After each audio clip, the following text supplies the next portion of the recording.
Looking at the markets up near resistance levels, what's going to happen here? We have so many US indices and the Australian ones tethering on these key critical points that have been bounced back from. And then we want to be finding the trading shares. While the market is up near these highs, what are the best opportunities? And will there be the next leaders that will take us onto the next leg higher? Or will there be resistance? Either way, we want to know which companies are the best ones to trade right now and where to look for their setups. Gary Glover's been through the research, created the report, and is here to walk us through it. Good morning, Gary. How are you? Yeah, no, I'm pretty good. Yourself? Well, I'm happy to be going through the report because as we see the market near highs, we've got banks on low yields, we've got extended valuations, companies priced for perfection, and we're entering reporting season. So if they come up with anything short of perfection, then they can get hit hard. And if we don't want to be investing in that space, then we want to be looking at where are the opportunities that can actually just have a little bit of surprise, but a massive uplift. And I've scrolled through your report and I'm looking forward to seeing a bit further down the report, the individual shares. But the main thing we really want to be looking at here is we're up near the highs on the indices. We've got your blueprint that you looked at a couple of weeks ago. How's that unfolding near these resistance levels in a 2025 year, as in 2025 or 2015? And an election year or a new president year, how's that unfolding? Yeah, I mean, it's like so far those levels are holding here. So they're basically, they are sort of showing resistance there. So like what 45,000 for the Dow, like 6120 for the S&P, and it's 20,000 level for the NASDAQ there. So they've been sort of resistance there. So kind of like we've hit the level, pull back, up again, so it's starting to get a couple of lower highs in there as well, Chris, as well. So it's almost like you're seeing a couple of distribution days here, but it is staying relatively firm as well. So, like a lot of people will see this as a congestion phase under the high. It might be constructive there, but we are still seeing a few lower highs sort of set up in there as well. So just interesting sort of a bit of a tussle here at the moment. So, like the one thing those ranges are, when I square those ranges out, they just end up being resistance there for, historically, they've been resistance for at least sort of 6 months. So those key, expansions of the range and stuff there. So that just tells us we're going to get some resistance, but it is hanging in tough there. It's a weird one. They obviously got 50 years, which are normally quite bullish years. We got obviously Trump in there, sort of, which is, got tax cuts and deregulation there, which is probably generally pretty good for markets here. But we have had a pretty strong run here, some pretty high valuations there. And with this sort of tariff there in the middle of, really just coming out of just having got inflation, wouldn't say totally under control, but getting it on the good side, sort of getting it in the, moving in the right direction there, back into the target range there. Just that, the tariffs, they're already starting to see commodity spike here, jump up there. That's probably one concern for the market there if we do get a uptick in inflation here. So that's probably the biggest thing to be mindful of it. But just technically here, it just seems like we got a lid on the market, but seems like the market's sort of hanging in here really. So it's so I'm a little negative here, Chris, but I'm not super negative either. It's like normally you don't get big pullbacks in the in those 50s. So you just typically get a little bit of weakness maybe in the first quarter. Like a March, April low is sort of that's the most sort of common sort of period of pullback. But then you sort of tend to sort of finish the year pretty strong. So so I'm just it's tricky out there, but yeah, I think the market can pull back here, but I just don't think it's going to be a mass. I don't think it's going to be a big correction here. I think it's just going to wind back here and sort of true sort of first quarter of the fifth year, and which is typically for a first quarter of the post-election year as well. So, so just probably a bit slightly negative here to sort of neutral there for the first quarter here. I think the market's got a lid on it here, keep it under control here. But yeah, look, that's out. If it goes through above that, if it closes above 20,000, then obviously I'm wrong here. So, But yeah, it does feel like strong resistance here so far. Okay, so that seems to be possibly the blueprint extending into the S&P 500. Obviously a little bit different.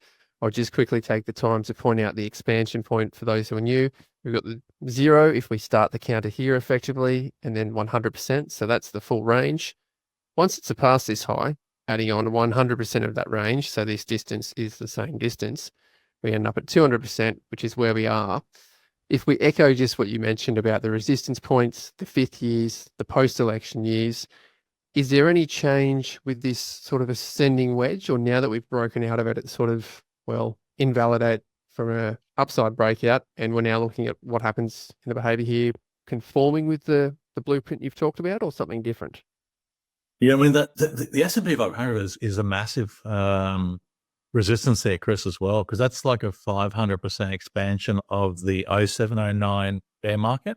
So we expanded, so this 6125 level somewhere, that's like a 500% expansion of that 0709 bear market. And so far, that every 100, 200, 300, 350, all those expansions have been really significant resistance points for the market here. It has acted as pretty strong resistance. Now, put on top of that, we look at the last pullback in the market there. We've gone back from the 22 high back to the 22 low. So the 4.8 back to the 3.5. Market's now expanded that 100% of that range. As well as we look at the 2020 low to 2022 high here. So that's, which you can't see on the chart there, but that's our midterm year. Chris, is our 2,200 is our sort of COVID low. And that basically went up to the 4.8, which was the October 21 high. Now that range is a big range as well for the market. But now this level here now has expanded 150% of that range as well. So we got 100% squaring of the most recent range. We got 150% squaring of the range before that. We've got a 500% squaring of the most important range that the market's been basing it from, which is the 0709 bear market. So we got a confluence of cycles all sitting right here around there, 61.25 there, 61.40, just saying this is a wall. So this is a massive resistance. It's a massive range here. Like the three strongest ranges that we're running here on the weekly are all sort of squaring out at this level here. So I haven't seen something like this since, to be honest, since 07, that sort of high there. So just got a massive wall here at the moment here. So I could be wrong here, but yeah, just with all those ranges all squaring off here, very significant level, it's just telling me, this could be a lid on the market here. So again, typically don't get big pullbacks there, but I just think the market will wind back here. So look, I'll put on a little short there, just because I think it will wind back here. If it closes above that 61.25, then I'll 61.30, then I'll close that position out there. I can see this winding back here. It should just be more of a consolidation phase here. Just, if to go back and look at that, I covered the 2025 forecast there. If you look at 2015 and 2065, which are other 50 years, and I think they're both, I'm not sure if they're post-election years, but they're typical sort of 50-year patterns there. But both those years were really choppy in the first quarter. And those were the two that actually hung on. Instead of having that first quarter weakness, Chris, they hung on a bit later. But what they didn't do was go much further. It was just choppy, just hung around there, sort of almost like that XJO period where you're sort of caught in that band. But that market stayed tight and choppy for quite a period of time. So it kind of feels like it could do that here, and sort of just, So it's an interesting market here, but just might get a bit dull here. But it just seems like stuff's moving still. Like the stocks are still having some fairly decent swings there. I'm seeing heaps of VCPs, ranges tighten up and then pot, and then it really goes. So there seems to be plenty of sort of trades out there, but you maybe just not going to be getting super trends here. Maybe we're just going to be, 40-70 style there, where we're going to be maybe trade the ranges a bit. So, definitely seeing a few V-shaped lows, and then a few, things are running pretty hot, getting whacked again. So, just might see this heightened volatility for a bit. Nice. Well, that's a good understanding and breakdown of the US, the key indices in the US. A quick look at the Aussie, because we've kind of got that channel like the S&P had, but over a different time frame. And you pointed this out last week when we cracked it. The same thing about the range. So if we just look at the low, the high, so that becomes the range, this height, the number of points. We add that full range to the breakout when we eventually got there and got through it. Yeah. That's squaring out that you're talking about, isn't it, to where we are today? Yeah. So country distance. Yeah. Yeah. So the pullback from the big resistance point there, that's the pullback to that range there. So we've now sort of, pulled out the side. I guess the thing about it, this is not the 0709 bear market, but that's our last pullback in the market.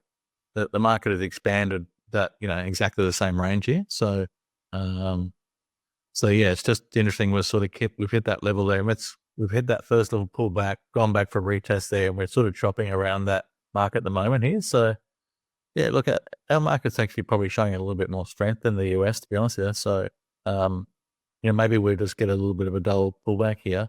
I was actually reading a sort of study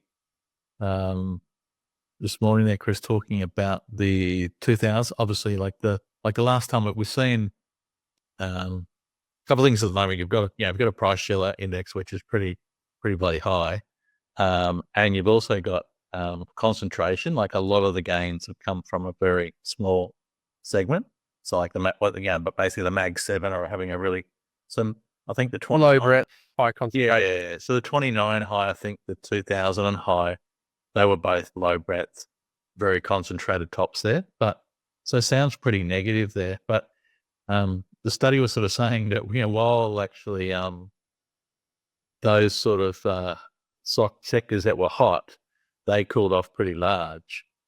Other areas of the market actually performed pretty well. In that, even though the market was down, say 20%, we saw, I think, like value and some of the small caps and stuff. There's like small and medium caps there actually, and value actually sort of outperformed. And I think there was sort of not massive gains there, but I think they ended up being positive there for throughout that period there, which was kind of interesting there, because you're kind of seeing some of that. Some of the, obviously the smalls are underperforming here, so maybe they can come to the fore a bit more. But with valuations pretty high here, and you can see it, it's like our market here is the growth stocks and the financials are just really, really high valuations here. I mean, you've got plenty of growth stocks that are like trading 100, 200 times earnings. So that's pretty scary here. The financials are all trading at 20, 25, 29 times the earnings. So that's pretty scary as well. So, but there's probably other pockets there where there's still a bit of value. There's still some stocks that are trading on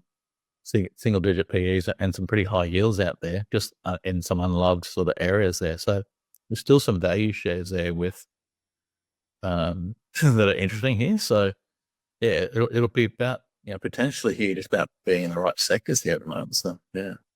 Well, being in the right sectors, as you know and you've commented for many years now on momentum trading, you need to be in that right space. And we're going to look at some of those in a second. The last chart before we jump into that is the Dow Jones. Obviously, the oldest indices, has a lot of depth in the history side of things when you're looking for analysis and levels to square out. Is there anything key that's coming in here, or it's very much the same as the other two US indices that you've just talked about? Yeah, same there. I mean, it's not unusual. That's sort of 3 ascending trend lines. We've broken it, come back for a retest. So nothing uncommon about that. Go back and retest the high. We saw a little bit of a turn down there last Friday there. So I just think a seam. It just might be, this could be this might be a slow, contraction as well. So it may not be, that's a weird thing. It's weird to be sort of negative here, but knowing that the cycle's not that negative. Like the charts look pretty negative, and they're heading obviously key resistance point there. So wasn't like normally I'd be pretty bearish about these sort of setups. But just knowing the cycle, the environment here at the moment we're in, and what's sort of ahead here, just sort of, I think it's going to be, it's just going to be a bit of a grind lower here. So I think we're going to see like a consolidation phase here, which might be like a tight grind here. Might, I can see that. That's the way I see it. So yeah, I mean, it's going to be messy here. We can see the market already. We're down one day, and the next day we're up, and then we're down. So it's already starting to sort of eventuate here. So you're sort of getting that, but it has really gone sideways, the S&P, the past probably 4 or 5 weeks here, but maybe a bit longer here now. So really, been a lot of announcements coming from a different social media platform over that period. A lot, I think, day to day. So got to plays into the narrative. Yeah. So it's just kind of, the market's holding up here, but not really going too fast. So it is, So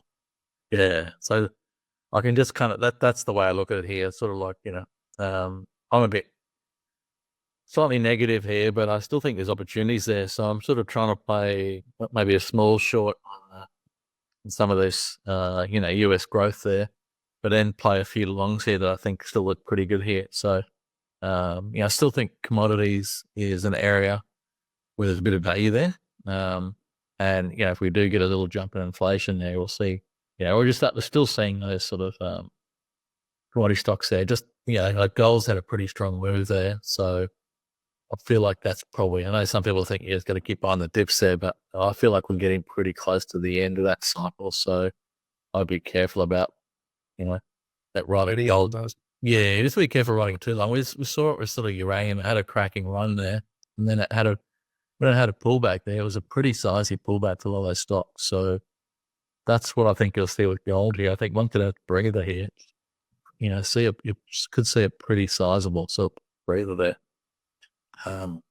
So yeah, just got to be careful there for that. Well, if it's late in the run, very long legs for the gold, you've been looking at other parts. You've talked about commodities in the 40s and 70s inflationary cycles and how they've performed well, hard commodities, hard assets. You've talked about gold right now. Uranium and lithium have run. Had tariffs announced.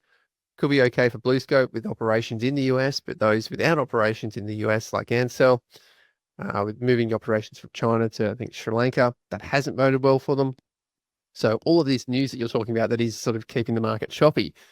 You did mention that in the past, there have been still some strong sectors that have performed well while the rest of the market has fallen.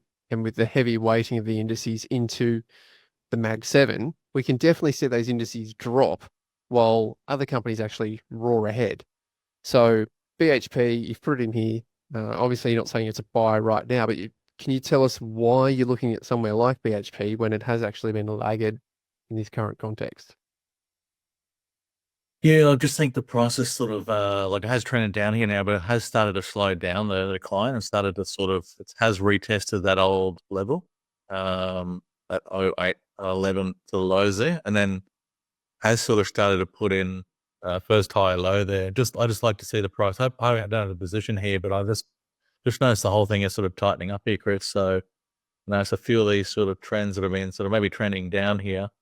Once they sort of start making a few higher lows, and then they tighten up, and then they're breaking out and coming out of those pretty quick. So if I see that sort of VCP, sort of that volatility contraction, looking at price tighten up, I think we come out there. You're getting all these sort of, there's lots of noise here, kind of scaring the market about these things here. But that's essentially there is that, all these tariffs are just going to put pressure on the price. So, and we're already seeing the prices move higher here. So prices move higher for commodities. These, that's going to be positive for the commodities basket in general. So, and if we see a little bit of uptick inflation here, so I think we got a CPI figure this week as well. So just keep an eye on that.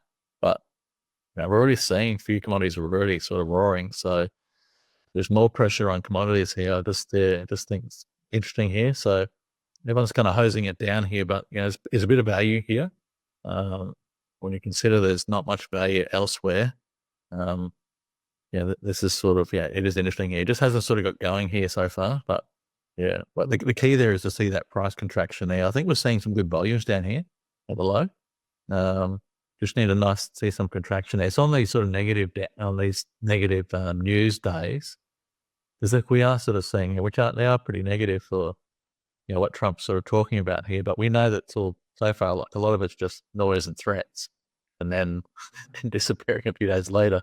But the key there is to see price, price is going to react, but if we don't see any heavy selling and it's just a small contraction there, light volume there, then the market, the market's going to look ahead. So the market doesn't think there's anything to them. It'll trade that way. So, but we might get an opportunity here. So, yeah.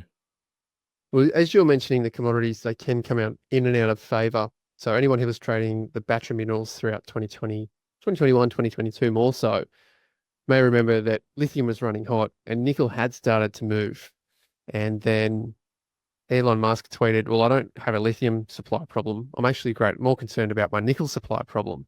And that shot all nickel stocks up through the roof across the globe. And then 2 days later, he announced that he'd actually just settled on buying a nickel mine.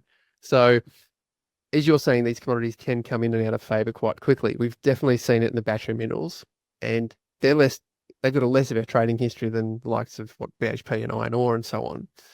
Now, in that iron ore space, which can turn positive, tariffs, well, Australia exports iron ore to China. China mostly doesn't really export that over to the United States. It stays internally and gets consumed internally.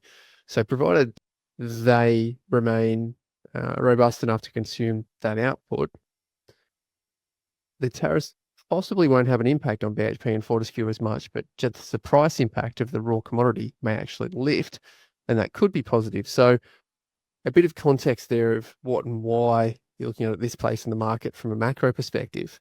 You've got Fortescue's looking constructive. So if I hand the microphone back to you, what's the constructive component that's caught your eye?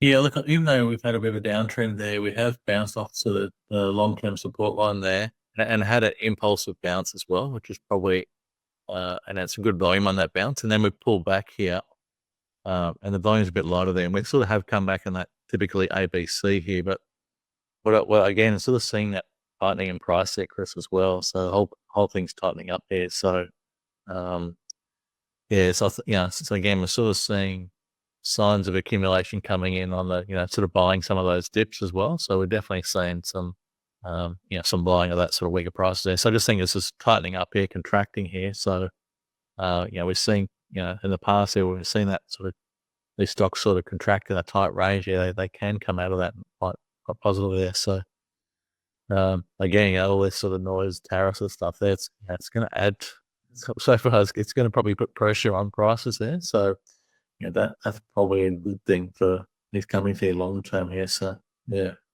Nice. Well, I know I've traded some good VCPs at the lows from Fortescue before and got some solid returns, particularly when the rest of the sector's sort of showing basing formations as well. And when they pop and run, it can run quite quickly.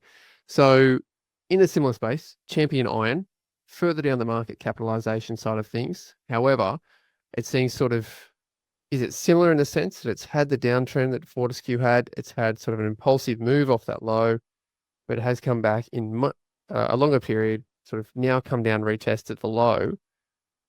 What's happened here at the low, and is that important?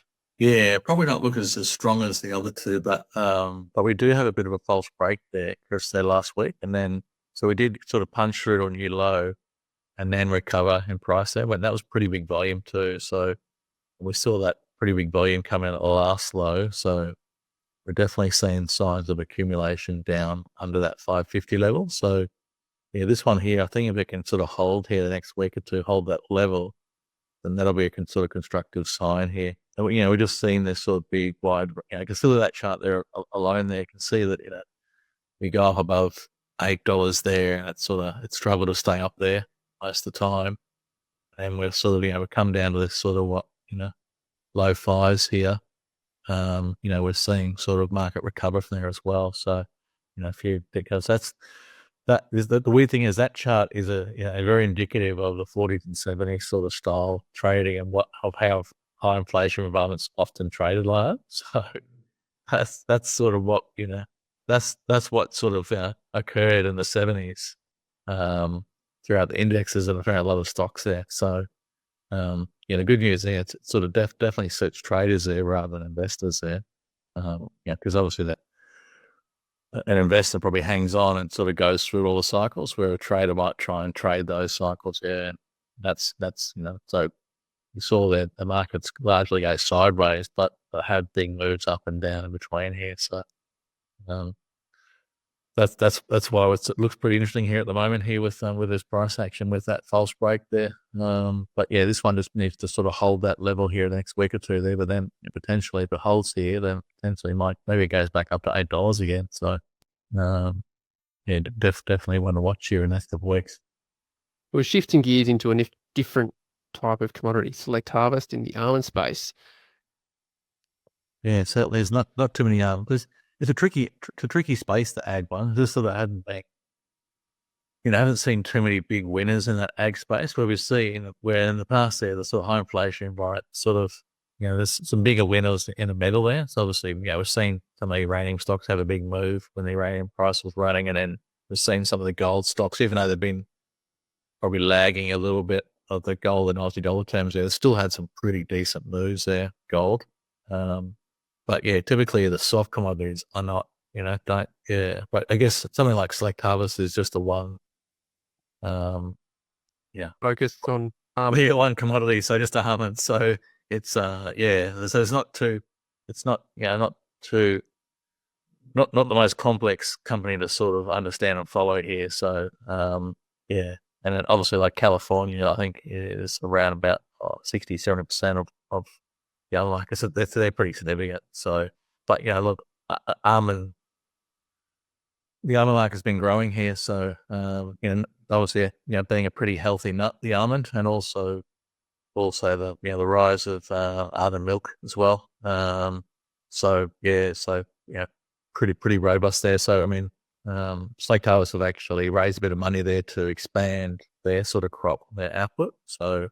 But yeah, just anything we've broken to a 52-week high, have pulled back, sat on top of that congestion there, just starting to pop here again. So yeah, it's interesting. I think this is one. Yeah, I think the commodities are pretty buoyant here. I mean, it's pretty high demand product there. Can't see that sort of wavering too much there. So it's got some risks that when you got sort of one region which is 67% there, and that happens to be the region which is talking tariffs at the moment, then it could potentially be could be a positive here for select harvest as well. So people don't want to deal with the US there because of trade wars, then they'll be dealing with select harvest there. So yeah, I think this one looks pretty positive there. It's a bit of a high beta stock, select harvest as well. Tend to sort of it's definitely a 70s sort of style stock. Yeah, up and down, some big moves here. So it does have some history of some pretty wild swings there. So look, it could swing all the way back, but just seems to be it's a pretty good setup there. That's been a big lid there. That sort of stock there around that sort of 475 sort of region there. So the fact that we've sort of gone through there is a pretty positive sign. Well, that's positive and gives us one to look for, and definitely be mindful of what the announcements of tariffs are and retaliation tariffs or tactics from other countries that may just push their competitors out of the global market and more focus coming into Australia. So we'll watch that space. If you can just quickly talk about the two companies here, because they seem very similar and there's a little bit of history and corporate history. So can you just explain, you've got Webjet Group and the next one we'll look at is Web Travel. So just for those who aren't across the separation, what's happened and why have you got the two in the report today? Yeah, it's funny. I have to sort of look at this closely and try and get my head around the split as well. But the thing that stood out to obviously, like one is sort of business to consumer. So just like the mum and dad and the retail sort of side there, and the other one is really sort of more that business to business. So they're dealing with the travel agents and the travel business.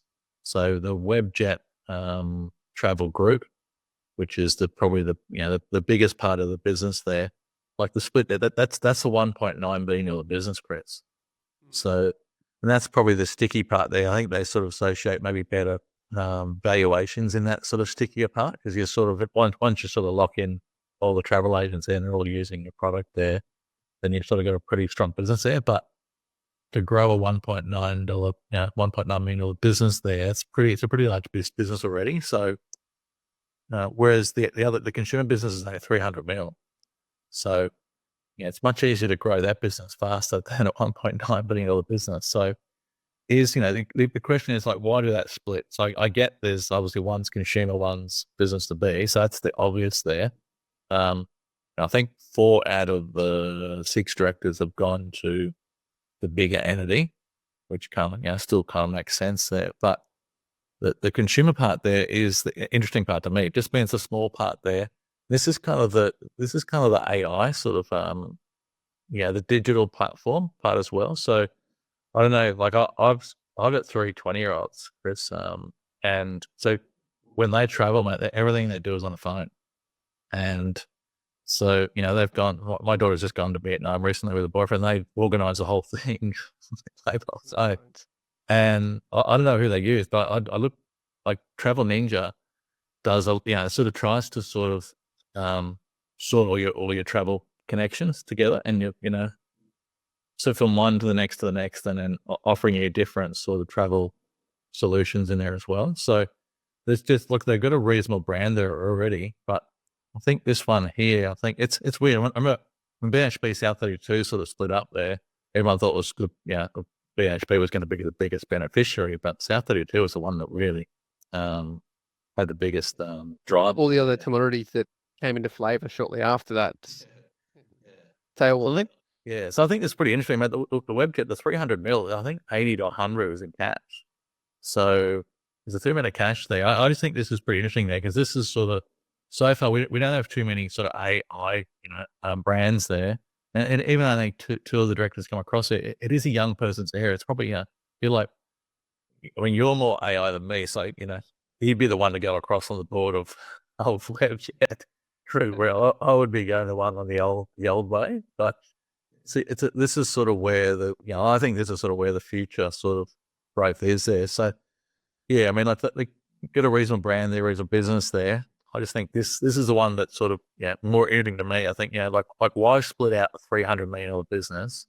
You either think it's a cancer, you want to get rid of it, or you think it can open the shoulders and thrive on its own. So this will be we'll get away from like the 1.9 million versus the 3 million. It's going to be pretty focused just on that sort of consumer end there. So I think it could be quite good. This is probably one where it could be quite good for both parties here, because we're all just focused on their domain. So I think this looks pretty interesting from both sides there. They've had a split there. I think sometimes when companies do these sort of splits, Chris, as well, they tend to hold back. Not trying to be, you say that you hold back. Well, if you bank a lot of profit that year, you probably won't report it. If you're doing a split, you'll try and actually report it the following year. You'll hold it back. Gives it that easy runway and easy first earnings. And first year was split up. We've done well. We've managed to do pretty well here. So I think you see this a lot. The companies will sort of hold back stuff here, so that some of the bigger factors. I'm not trying to be unscrupulous there, but just you can massage that number if you can sort of hold sort of back here. So just when they first report each, they'll both have pushed on over delivered a little bit. Yeah. You just keep a little bit of that fat back, so that you both look good on post the new enterprise. So call me it's just something I see. We see it a lot. So so it's funny how both these businesses had a bit of a downgrade from the start once the split's announced, but then you watch it'll probably be all just good news flowing through here now. So just I reckon that if probably the first reporting will be pretty positive for both groups. So I reckon they would have held a little bit back. But I think the breakup here could be good for both. But I'm actually thinking more into the WJL, because I think that's, it's easier to turn a 300 million into 600 mil than a 1.9 into 3.8. You know what I mean? So I'm not saying, got to say with a strong here, but I think, I just think this interesting area. That's the growth area too, is that, that sort of AI sort of digital flavor there. So I think that's definitely one to sort of keep an eye on, that WJL. So yeah. That's a good insight, and I like the separation of the businesses and how you've described them. Can't say I've booked all of my holidays on a phone yet. Time will tell. You did mention reporting though. So in the reporting side, we've seen car sales come out with some updates, and they did talk about they're seeing weakness in the secondhand car market, specifically in the electric vehicles. The rest of the market seems okay. But the price pressures in the electric vehicles, last year we saw some price slashing. Tesla came out sort of overnight and reduced the price of them. There was a lot of people concerned who had leases for those cars, particularly off the back of no fringe benefits tax coming from the federal government a couple of years ago. If you bought a plated car, I think it was after July 2021 or something like that, an electric vehicle of 22, you could waive the fringe benefits tax. So we do have a large supply, and they did note that that was flowing through to the market and ad revenue. But on top of that, they're still going reasonably well. What do you see? Like, I love that you've got VCP in here. I love that you've got false breaks. You're showing different levels, like kind of not quite a cup and handle, it's like a rising VCP that you talked about the other day, that you can have sort of an ascending triangle with the VCP. And then sort of this high, it didn't even come back to the high. It sat on top of it, which is that spacing that you talk about. I'm no doubt stealing your thunder, but I'm just loving the markups that you've got in here. Yeah, and I It's still not too much of it. it's been a very strong stock the last couple of years there. So it's been able to see leader, showed relative strength coming out of that. I think with the October 22 low, that was a low for the market there. It was making a high low for the stock there. So I've already had a couple of so basically what the second high low in there. But this I just looked at this on the weekend and thought, oh, this looks a little vulnerable to me, because it's sort of like the last two things on the chart there is that correction there is the largest correction of the move there. So it's actually what McLaren would call like an overbalance of the trend. Yeah. So it's much, much larger than any previous pullback there. So that can overbalance trend. And we did see some pretty heavy selling. There was, 2 or 3 sort of weeks there where we saw some pretty large selling there on the way down there. And then we've bounced there. So we've gone down 1, 2, 3, 4, 5 weeks in length. So then basically you get to rally the same amount of time there, and we haven't gone to a new high there. So, and the volume's a bit lighter as well. So I thought, okay, this has gone up. So this leaves it vulnerable here. So I knew there was a report coming there, but I thought, oh, this chart looks like it's vulnerable for a break here. So it would have been nice to actually, I thought this, because you can balance the split options, right? It does actually. Could have been one for a bit of a short-term options play there, but the reported Monday and gap down pretty hard, and it's got it's come off there. But I can see it's just interesting here. I think it was going to keep an eye on these sort of growth shares that have run pretty hot there. I think there's a bit of vulnerability in a lot of those there, and I think we're seeing that in the US as well with some of those. Already seen the video already sort of start to struggle a bit here. So some of the old leaders. So so just might see a bit of a changing of the guard here, which, so I'm hoping we'll sort of see some of those commodities and minerals in our markets show a bit of strength there. I think the financials and the growth shares here in our market are pretty vulnerable here. I think we're just starting to see a lack of momentum there, just a bit lack of volume there, sort of starting to see a few lower highs there. I'll be careful with the high growth here at the moment. And just take advantage of this chart and the timing of it. You've mentioned for a fair few weeks now in this Tuesday report that you're looking at those bottom ones and to understand what the base formation looks like and where a higher low comes from. Because we do get a fair few questions from sort of members and followers saying, well, why is Gary looking at these in the bottom half? And at one stage, car sales was in the bottom half, but you've studied this in the model books, you've done a lot of it, and found that they have a similar sort of setup when they're in comparison to the market before they become the new market leaders like we've seen here. Yeah. And can you just sort of quickly reiterate sort of the importance of this and how that echoes to the companies that you've been looking at earlier in the report, sort of the importance of the higher low? Been pondering this question a bit, actually, just sort of because I've sort of got a method, I have changed the method to my own personal trading to look for sort of certain unique sort of setups there. So, and it hasn't been a market to sort of try and find lows there. It's sort of been a market to sort of wait for a little bit of congestion and maybe look for a higher lower too. So, that's why I like to sort of see maybe like a pullback and then a congestion phase and then coming out of that congestion. So that's kind of been the safer move there. So not waiting to try and pick a load here, but maybe trying to come off the first high low or the second high low, and then breaking through a little swing high as well. So just, bit like that sort of B-wave break there we covered last week, Chris. Just kind of wait for a little bit of a, hopefully see a low in place and then see a high low and then start to show a little bit of strength coming through there as well. So, just wrestling with sort of what would be the best entry there. So you don't miss coming too late, but also not coming in too early as well. So I think sort of waiting for that sort of first or second high low is, it's sort of beneficial there. Just showing a bit more patience there, because oftentimes we know that they're basing, even sort of car sales there, even though you could think, it would have been nice to sort of buy it, 120 there. It's still sort of based between sort of 20 and sort of 24 there for quite a period of time before it really got going.